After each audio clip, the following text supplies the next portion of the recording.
Dubai भूमि विभाग के एक पूर्व विश्लेषक ने एक बार इस शहर को इरादों का स्काईलाइन कहा था। आज आप और मैं इसी चकाचौंध के पीछे छिपे सच की गहराई से पड़ताल करेंगे। कुछ इरादे तो बुर्ज खलीफा, पाम जेआरे और म्यूजियम ऑफ द फ्यूचर बन गए, लेकिन दूसरे इरादे जिनके बारे में अब कोई बात नहीं करता, वे पूरी तरह से खत्म हो गए। उन्हें एक गहरे सन्नाटे में तब्दील कर दिया गया, एक ऐसा सन्नाटा जिसे बहुत ही सलीके से बरकरार रखा गया है, जानबूझकर नजरअंदाज किया गया है और भारी पैसा खर्च करके मिटा दिया गया है। अगर आप इस दिखावे के पीछे की कड़वी हकीकत को समझना चाहते हैं तो अभी सब्सक्राइब करें। हम उन दरारों को ढूंढते हैं जिन्हें छिपाने के लिए वहां की मार्केटिंग मशीनरी अरबों रुपए फूंक देती है। दुबई एक झूठे भ्रम पर चलता है जहां हर नाकामी को तरक्की का नया नाम दे दिया जाता है। जिन प्रोजेक्ट्स पर अरबों रुपए खर्च हुए और हासिल कुछ नहीं हुआ, उन्हें सरकारी रिकॉर्ड से इतनी सफाई से मिटा दिया जाता है मानो वे कभी थे ही नहीं।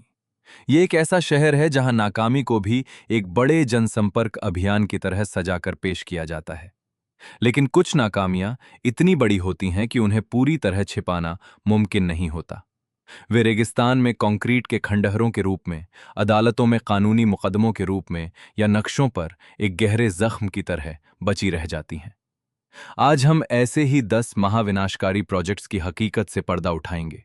ये वे 10 मेगा प्रोजेक्ट्स हैं जिनका दुबई ने ढोल नगाड़ों के साथ ऐलान किया था, दुनिया भर की सुर्खियों में अपनी कामयाबी का लोहा मनवाया और फिर चुपचाप उनसे हाथ खींच लिया, बिना किसी स्पष्टीकरण के, बिना किसी सफाई के, सिर्फ एक अंतहीन खामोशी के साथ। इस सूची का दूसरा प्रोजेक्ट वो है जो आपको सबसे ज्यादा डराएगा, खासकर तब जब आपने दुबई के रियल एस्टेट में कभी निवेश किया हो या करने की सोच रहे हों। लेकिन हम इसकी शुरुआत उस प्रोजेक्ट से करेंगे जिसने आने वाली सभी नाकामियों का एक खाका तैयार किया। साल 2003 में घोषित हुआ दुबई लैंड। वो मौका था जब दुबई को सिर्फ पैसे की नहीं बल्कि इंसानी मनोरंजन की दुनिया बनना था। ये इस धरती का सबसे बड़ा मनोरंजन केंद्र होने वाला था। सिर्फ एक थीम पार्क नहीं, बल्कि वॉल्ट डिज्नी वर्ल्ड से 2 गुना बड़ा एक पूरा शहर जो 118 वर्ग किलोमीटर में फैला होता। इसमें आलीशान रिजॉर्ट्स, खेल सुविधाएं और रिहायशी इलाके होने थे। इसके ब्रोशर में छपे नक्शे को देखकर ऐसा लगता था मानो अमेरिका का लास वेगस इसके सामने सिर्फ एक छोटा सा ढाबा मात्र हो। अपने सुनहरे दौर में दुबई लैंड के तहत 45 छोटे प्रोजेक्ट्स काम कर रहे थे, जिन्हें सरकार से जुड़े उन्हीं बिल्डरों का समर्थन हासिल था जिन्होंने पाम जेआरे बनाकर दुनिया को चौंका दिया था। उस वक्त उनका तर्क बिल्कुल सही लगता था कि जब दुबई नामुमकिन को मुमकिन कर सकता है तो वो अकल्पनीय को भी सच क्यों नहीं कर सकता। काम शुरू हुआ, बुनियादी ढांचा तैयार किया गया और दुनिया भर के बड़े ब्रांड्स जैसे Legoland, universal studios, Marvel experience और रेस्टलेस प्लैनेट ने समझौते पर दस्तखत किए। शुरुआती दौर में अरबों दिरहाम पानी की तरह बहाए गए, लेकिन फिर साल 2008 आया। इस वैश्विक आर्थिक मंदी ने सिर्फ दुबई लैंड की रफ्तार को ही नहीं रोका, बल्कि उस सच को भी बेनकाब कर दिया जिसे 2000 के दशक के मध्य की चमक दमक ने छिपा रखा था। ये पूरा खेल मनोरंजन का नहीं बल्कि रियल एस्टेट का एक बड़ा जाल था। थीम पार्क तो सिर्फ लोगों को फंसाने का एक जरिया थे, असली कमाई का जरिया तो उनके आसपास बनने वाले रिहायशी मकान थे। लेकिन जब दुनिया भर में कर्ज मिलना बंद हो गया और खरीदार गायब हो गए, तो इस मनोरंजन परियोजना का खुद को बचाए रखने का कोई आर्थिक आधार नहीं बचा। छोटे प्रोजेक्ट्स को चुपचाप बंद कर दिया गया और बिल्डरों ने कदम पीछे खींच लिए। दुबई होल्डिंग की सहायक कंपनी तत्वीर सालों तक नए वादे और समय सीमा के झूठे दावे करती रही। साल 2012 तक आते आते ये दावे ठंडे पड़ गए और साल 2015 तक इस प्रोजेक्ट का अस्तित्व पूरी तरह खत्म हो गया। इसे टुकड़ों में बांट दिया गया, जिनमें से कुछ को बाद में दुबई पार्क्स एंड रिजॉर्ट्स में मिला दिया गया। साल 2016 में जब ये खोला गया तो इसकी भव्यता के बीच इस बात का जिक्र तक नहीं किया गया कि ये वास्तव में क्या बनने वाला था। आज सरकारी कागजात में दुबई लैंड का नाम सिर्फ एक छोटे से प्रशासनिक जिले के रूप में बचा हुआ है, लेकिन वो भव्य सपना पूरी तरह से मिटा दिया गया। अब कहानी यहां से और भयानक मोड़ लेती है, क्योंकि दुबई लैंड कोई मामूली निजी बिल्डर का जुआ नहीं था, बल्कि ये सीधे दुबई की सरकारी वित्तीय व्यवस्था से जुड़ा हुआ था। अगर सरकारी तंत्र में इतनी गहराई तक समाया हुआ कोई प्रोजेक्ट इतनी खामोशी से दफन किया जा सकता है, तो उसने भविष्य के हर निवेशक को खेल के उन कड़वे नियमों से वाकिफ करा दिया जिन्हें वे कभी नहीं जानना चाहते थे। अगले प्रोजेक्ट ने इन नियमों को और साफ कर दिया। साल 2007 में घोषित दुबई वाटरफ्रंट को मानव इतिहास का सबसे बड़ा मानव निर्मित प्रोजेक्ट बताया गया था। सिर्फ खाड़ी देशों का नहीं, बल्कि पूरी इंसानियत के इतिहास का सबसे बड़ा प्रोजेक्ट। योजना फारस की खाड़ी के किनारे 43 किलोमीटर लंबी एक नई तटरेखा बनाने की थी, जो दुबई की सीमा को 4 गुना बढ़ा देती। इसमें 840 मिलियन वर्ग फीट का कुल विकास क्षेत्र शामिल था। नए द्वीप, नई नहरें और एक ऐसा नया व्यापारिक केंद्र जो आज के मुख्य डाउनटाउन दुबई को भी बौना साबित कर देता। इसके कंप्यूटर डिजाइन्स इतने जादुई थे कि इस वादे के विशाल पैमाने को समझने के लिए आपको उन्हें खुद देखना पड़ेगा। एक ऐसा शहर जिसे पानी के ऊपर शून्य से शुरू करके खड़ा किया जाना था, वो भी ऐसी समय सीमा के भीतर जिसके लिए युद्ध स्तर के संसाधनों की जरूरत होती। इस प्रोजेक्ट की कमान पाम जे बनाने वाले बिल्डर नखील के हाथों में थी। साल 2007 में नखील को कोई छू भी नहीं सकता था, क्योंकि उनका पिछला प्रोजेक्ट पाम जे बेहद कामयाब रहा था। लेकिन हकीकत यह है कि दुबई वाटरफ्रंट अपनी योजना के एक बेहद मामूली हिस्से पर शुरुआती मिट्टी भराई के काम से आगे कभी बढ़ ही नहीं पाया। जब साल 2008 की मंदी आई, तो बिल्डर कंपनी ना खुद ढहने की कगार पर पहुंच गई। इस कंपनी को जिंदा रखने के लिए सरकार से 10 अरब डॉलर का भारी भरकम पैकेज लेना पड़ा। कर्ज के इस जाल से बाहर निकलने में उन्हें सालों लग गए। इस प्रोजेक्ट को कभी आधिकारिक तौर पर रद्द नहीं किया गया, बस इसके बारे में बात करना पूरी तरह बंद कर दिया गया। आज वो जमीन आधी सूखी और आधी डूबी हुई एक भूतिया टापू की तरह दिखती है, जो सिर्फ पुराने नक्शों पर मौजूद है। इस नाकामी को छिपाने की कोशिश इतनी गहरी है कि बड़े वादों और कड़वी सच्चाई के बीच का अंतर साफ दिखाई देता है। जब दुबई इतने बड़े पैमाने पर किसी चीज की घोषणा करता है, तो छोटे निवेशक भी अपना पैसा लगा देते हैं। छोटे सप्लायर्स, ठेकेदार, जमीन खरीदार और सलाहकार सभी सरकारी दावों के भरोसे अपनी जमा पूंजी लगा देते हैं। लेकिन जब कोई प्रोजेक्ट बिना किसी आधिकारिक सूचना के अचानक गायब हो जाता है, तो इन छोटे निवेशकों के पास बाहर निकलने का कोई रास्ता नहीं बचता। ये बर्बादी सिर्फ एक बिल्डर तक सीमित नहीं रहती, बल्कि ये समाज के उस तबके को अंदर से खोखला कर देती है जिसका जिक्र सरकारी फाइलों में कभी नहीं होता। और यही सरकारी फाइलों की कहानी बहुत चालाकी से गढ़ी जाती है। अब बात करते हैं द यूनिवर्स यानी ब्रह्मांड प्रोजेक्ट की, जो इस दिखावटी शहर का सबसे सनकी प्रोजेक्ट था। साल 2008 में जब वैश्विक वित्तीय संकट शुरू होने वाला था, उससे ठीक कुछ हफ्ते पहले नखील कंपनी ने फारस की खाड़ी में कृत्रिम द्वीपों का एक ऐसा समूह बनाने की घोषणा की जो आसमान से देखने पर बिल्कुल हमारे सौरमंडल जैसा दिखता। पहले से बन रहे द वर्ल्ड द्वीप पृथ्वी को दर्शाने वाले थे, जबकि नए द्वीपों को सूर्य, चंद्रमा और बाकी ग्रहों का रूप दिया जाना था। हर द्वीप पर आलीशान घर और व्यावसायिक परिसर बनाए जाने थे। सैद्धांतिक रूप से आप मंगल ग्रह यानी पानी के बीच बने मंगल के आकार के एक नकली द्वीप पर अपना घर खरीद सकते थे। ये घोषणा उस वक्त की गई जब रियल एस्टेट का पागलपन अपने चरम पर था, जिसने समझदार लोगों को भी यह विश्वास दिला दिया था कि अगर दुबई पीछे खड़ा है तो कोई भी असंभव चीज हासिल की जा सकती है। ये प्रोजेक्ट उस पागलपन की आखिरी सीमा था और नखील द्वारा घोषित आखिरी बड़ा द्वीप प्रोजेक्ट भी साबित हुआ। इसके कुछ ही महीनों के भीतर आर्थिक तबाही शुरू हो गई और 1 साल के भीतर नखील कर्ज में डूब गई। ये प्रोजेक्ट ना तो कभी बना, ना कभी रद्द किया गया और ना ही इसे मरा हुआ घोषित किया गया। इसके बारे में बात करना पूरी तरह से बंद कर दिया गया। खुद द वर्ल्ड द्वीप, जिसे इस ब्रह्मांड से घेरा जाना था, आज एक चेतावनी की मिसाल बन चुके हैं। इनमें से ज्यादातर द्वीप आज भी खाली और वीरान पड़े हैं, जहां केवल नाव से ही पहुंचा जा सकता है। उनकी रेत धीरे धीरे उसी समुद्र में समाती जा रही है जिससे उन्हें निकाला गया था। आज ये ब्रह्मांड केवल पुराने नक्शों और उन लोगों की यादों में जिंदा है जिन्होंने 2005 से 2008 के बीच दुबई की इस दीवानगी को अचरज के साथ देखा था। सैटेलाइट की तस्वीरें साफ दिखाती हैं कि समुद्र के बीच केवल वीरान टापू पड़े हैं और उनके आसपास कुछ भी नहीं है। वो सौर मंडल जो दुबई को इतिहास में अमर करने वाला था, कभी प्रेस विज्ञप्ति से आगे नहीं बढ़ पाया। लेकिन कम से कम ये प्रोजेक्ट तो एक काल्पनिक कहानी जैसा था। असली धोखा तो आगे होना था। इस सूची का अगला प्रोजेक्ट एक ऐसा कड़वा सच है जिसके लिए लोगों ने अपनी जिंदगी भर की गाढ़ी कमाई दांव पर लगा दी थी। इंटरनेशनल सिटी का तीसरा चरण खरीदारों को किसी सुनहरे सपने की तरह नहीं, बल्कि एक सस्ते और सुरक्षित आशियाने के रूप में बेचा गया था। इंटरनेशनल सिटी दुबई की सबसे कामयाब आवासीय योजनाओं में से एक थी।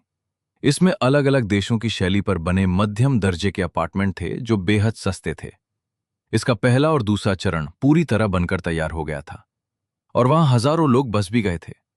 ये उन लोगों का सहारा था जो दुबई को चलाने के लिए जरूरी तो थे, पर महंगे टावरों में रहने की हैसियत नहीं रखते थे। जब तीसरे चरण की घोषणा की गई तो हजारों नए मकानों का वादा किया गया। मध्यम वर्गीय खरीदारों ने नक्शे देखकर ही बुकिंग करा दी और काम भी शुरू हो गया। लेकिन फिर अचानक काम रुक गया। कुछ समय बाद दोबारा शुरू हुआ और फिर हमेशा के लिए बंद हो गया। वे आधे अधूरे कंक्रीट के ढांचे सालों तक मुख्य सड़कों से दिखाई देते रहे, जो वहां के सिस्टम की नाकामी का सबूत थे। अपनी जमा पूंजी लगाने वाले खरीदार खुद को कानूनी पचड़ों में फंसा हुआ महसूस करने लगे, क्योंकि उस वक्त वहां ऐसे खरीदारों की सुरक्षा के कानून बेहद कमजोर थे। इनमें से कई लोगों को अपने हक के लिए 1 दशक से ज्यादा का इंतजार करना पड़ा और कुछ तो आज भी भटक रहे हैं। इंटरनेशनल सिटी के तीसरे चरण की कहानी किसी बड़े सपने के टूटने की नहीं है। ये कहानी उन आम और मजबूर लोगों की है जो कोई आलीशान बंगला नहीं खरीद रहे थे, बल्कि उस चमचमाते शहर में सिर्फ सिर छिपाने की एक छोटी सी छत तलाश रहे थे जिसने उनके साथ विश्वासघात किया। आइए, आज आप और मैं मिलकर इस चमकते शहर के पीछे छिपे उस सच को टटोलते हैं जिसे अक्सर छिपा दिया जाता है। दुबई के निर्माण इतिहास में एक ऐसा ढर्रा है जो बार बार दोहराया जाता है। पहले बड़ी घोषणा, फिर धुआंधार बिक्री, काम की शुरुआत, अचानक काम का रुक जाना, सालों का सन्नाटा, फिर कभी कभार काम का शुरू होना और आखिरकार इसे हमेशा के लिए भुला दिया जाना। ये कोई इत्तेफाक या हादसों की कतार नहीं है, बल्कि इस पूरे शहर के ढांचे की एक बुनियादी हकीकत है। इसका एक छोटा लेकिन सटीक उदाहरण दुबई स्पोर्ट्स सिटी का गोल्फ कोर्स है। ये जगह कागजों पर नहीं बल्कि हकीकत में मौजूद है, जहां आईसीसी ग्लोबल क्रिकेट एकेडमी, एक क्रिकेट स्टेडियम और रिहायशी इमारतें काम कर रही हैं। लेकिन इसके मास्टर प्लान में अर्नी एल्स द्वारा डिजाइन किया गया एल्स क्लब गोल्फ कोर्स भी शामिल था, जो किसी तरह बनकर तैयार तो हो गया, पर कहानी यहीं खत्म नहीं होती। लेकिन जो हिस्सा कभी पूरा नहीं हुआ वो था इस पूरे प्रोजेक्ट का दूसरा चरण, यानी वो रिहायशी इलाका जो इस गोल्फ कोर्स को आर्थिक रूप से जिंदा रखने वाला था। लोगों को मकान बेचे गए पर काम में देरी होती गई। जिन सुविधाओं के बड़े बड़े वादे किए गए थे उन्हें या तो बहुत छोटा कर दिया गया या फिर कभी बनाया ही नहीं गया। जिन लोगों ने सुंदर 3D नक्शे देखकर दुबई स्पोर्ट्स सिटी में पाई पाई लगाकर घर खरीदे थे, वे अचानक खुद को एक अधूरे और वीरान प्रोजेक्ट के बीच फंसा हुआ पाने लगे, जहां बुनियादी ढांचा सालों तक ठप पड़ा रहा। आज भी कई लोग वहां उसी बेबसी में जी रहे हैं। वक्त के साथ ये प्रोजेक्ट थोड़ा आगे तो बढ़ा, लेकिन जो बेचा गया था और जो असलियत में मिला, उनमें जमीन आसमान का अंतर था। इसके बाद द वर्ल्ड आइलैंड्स पर बना 6 सेंसेस प्रोजेक्ट एक ऐसा मामला है जो दिखाता है कि किसी मृत प्राय प्रोजेक्ट को दोबारा जिंदा करना कितना नामुमकिन काम है। इन नकली द्वीपों पर एक आलीशान रिजॉर्ट बनाने का विचार बरसों से हवा में तैर रहा था। आखिरकार एक नामी लग्जरी ब्रांड 6 सेंसेस को स्वीडन नाम के इस द्वीप पर काम करने की जिम्मेदारी दी गई। कुछ समय के लिए ऐसा लगा कि सचमुच सब कुछ योजना के मुताबिक चल रहा है, लेकिन फिर जो हुआ वो दुबई की बाकी नाकामियों की तरह ही रहस्यमयी और धुंधला है। इस परियोजना में इतनी ज्यादा देरी हुई कि इसकी शुरुआती समय सीमा रियल एस्टेट की दुनिया में एक मजाक बनकर रह गई। उद्घाटन की नई नई तारीखें आती रहीं और बिना कुछ बदले निकलती रहीं। मुख्य भूमि से कोई संपर्क न होने के कारण इस द्वीप पर पानी, बिजली और कचरा प्रबंधन जैसी बुनियादी सुविधाएं पहुंचाना बहुत बड़ी चुनौती बन गया। समुद्र के बीचों बीच इन जटिल समुद्री समाधानों को खड़ा करना शुरुआती अनुमानों से कहीं ज्यादा पेचीदा और आर्थिक रूप से बेहद महंगा साबित हुआ।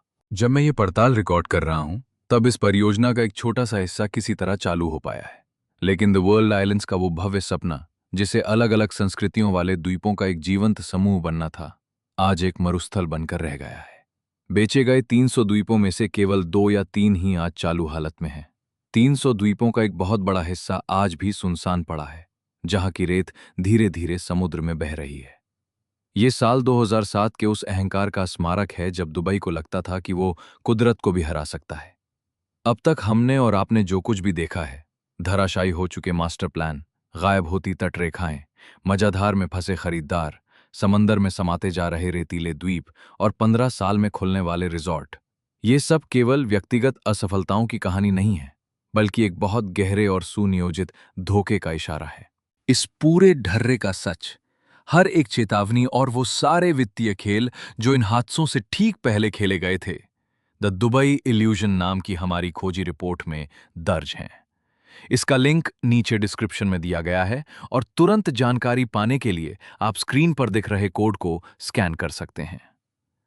लेकिन हमारे साथ इस जांच में बने रहिए, क्योंकि अब हम जिस प्रोजेक्ट की बात करने जा रहे हैं उसका जिक्र दुबई के बड़े बड़े विश्लेषक भी करने से डरते हैं। इसमें पैसा लगाने वाले मासूम लोगों के साथ जो हुआ, उसे जानने के बाद आप दुबई की हर नई घोषणा को एक अलग नजरिए से देखेंगे।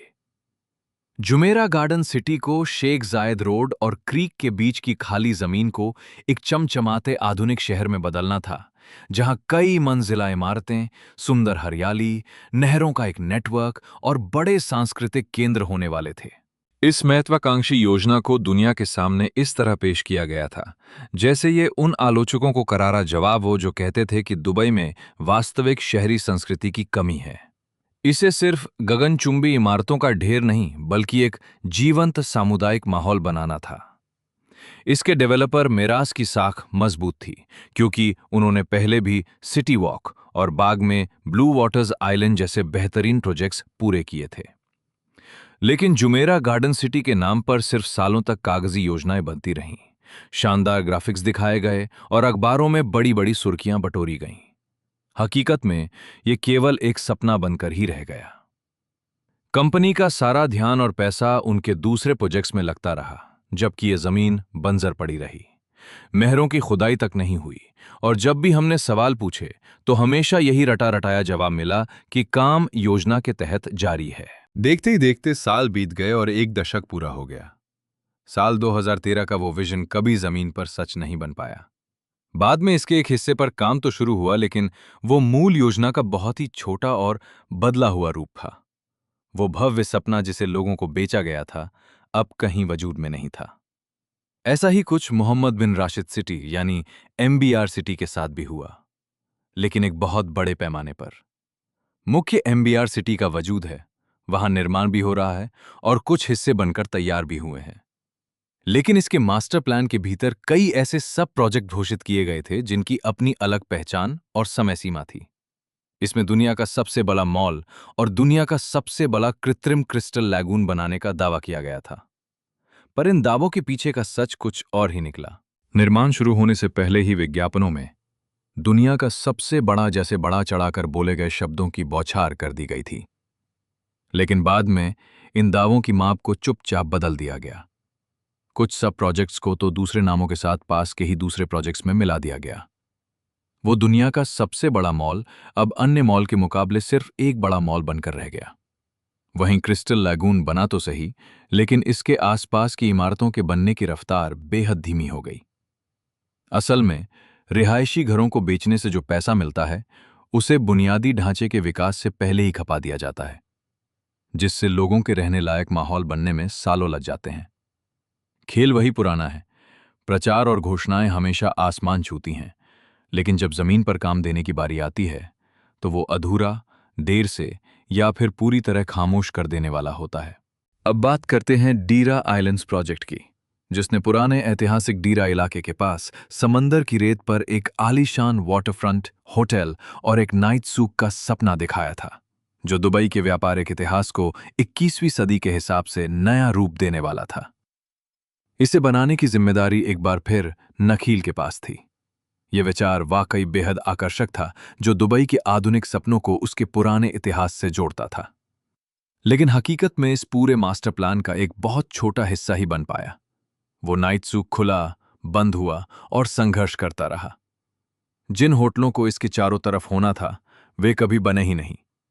सालों बीत जाने के बाद भी यह द्वीप आज भी सुनसान पड़ा है। ये वाटरफ्रंट आज मुख्य शहर से पूरी तरह कटा हुआ है, मानो इतिहास और भविष्य के बीच कोई गहरी खाई खोदी गई हो। और इस फहरिस्त में जो 10वीं परियोजना है, वो शायद इस पूरे सच को छुपाने की सबसे बड़ी और खामोश कोशिश है। इसलिए इसे आखिर में जानना जरूरी है। दुबई पर्ल की घोषणा साल 2004 में दुबई मीडिया सिटी और इंटरनेट सिटी के ठीक मुहाने पर की गई थी। इसके तहत गगनचुंबी इमारतों का एक समूह, एक बड़ा सांस्कृतिक केंद्र और रिहायशी इमारतें बननी थीं, जो दुबई की कलात्मक अर्थव्यवस्था का मुख्य केंद्र होने वाला था। 4 बड़े टावर, एक बड़ा पार्क और थिएटर जैसी भव्य योजनाएं बनाई गई थीं। जगह बहुत शानदार थी और इसे बनाने वाला डेवलपर विदेशी निवेश से जुड़ा एक बड़ा समूह था।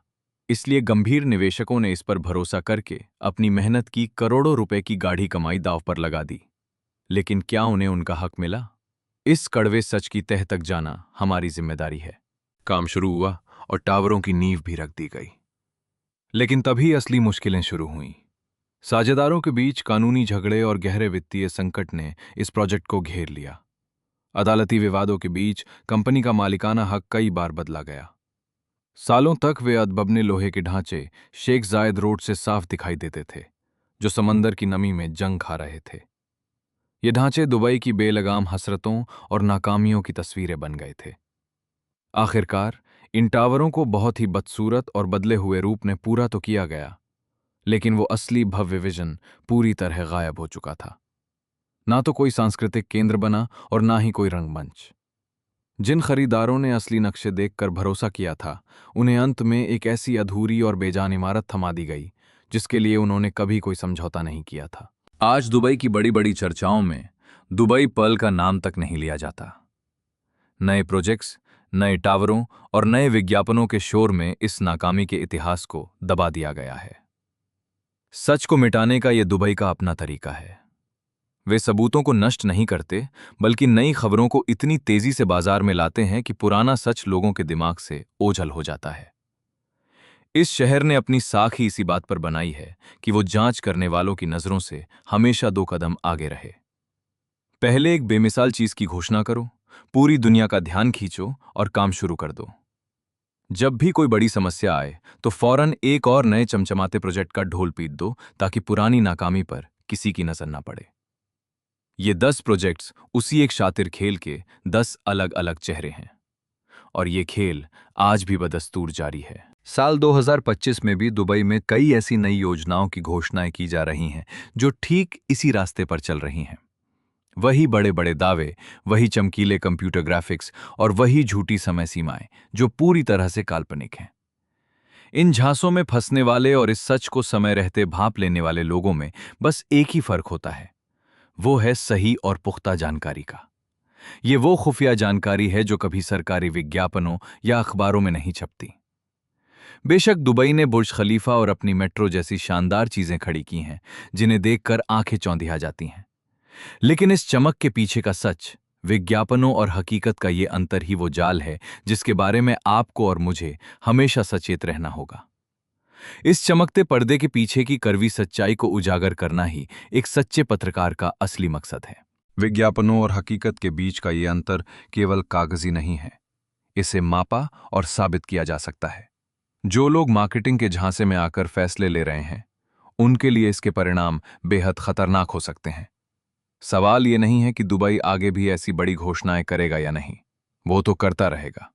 असली सवाल यह है कि इनमें से कौन सी घोषणाएं कंक्रीट की इमारतों में बदलेंगी और कौन सी घोषणाएं एक ऐसी खामोशी का हिस्सा बन जाएंगी जिसे ये शहर समय के साथ छिपाना सीख जाता है।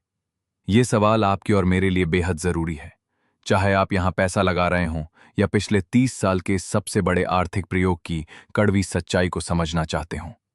अगर आप कंप्यूटर पर बने सुंदर डिजाइनों और जमीनी हकीकत के इस खौफनाक अंतर को ट्रैक करना चाहते हैं, तो आज ही हमसे जुड़ें। हम इस सच की तह तक जाना बंद नहीं करेंगे।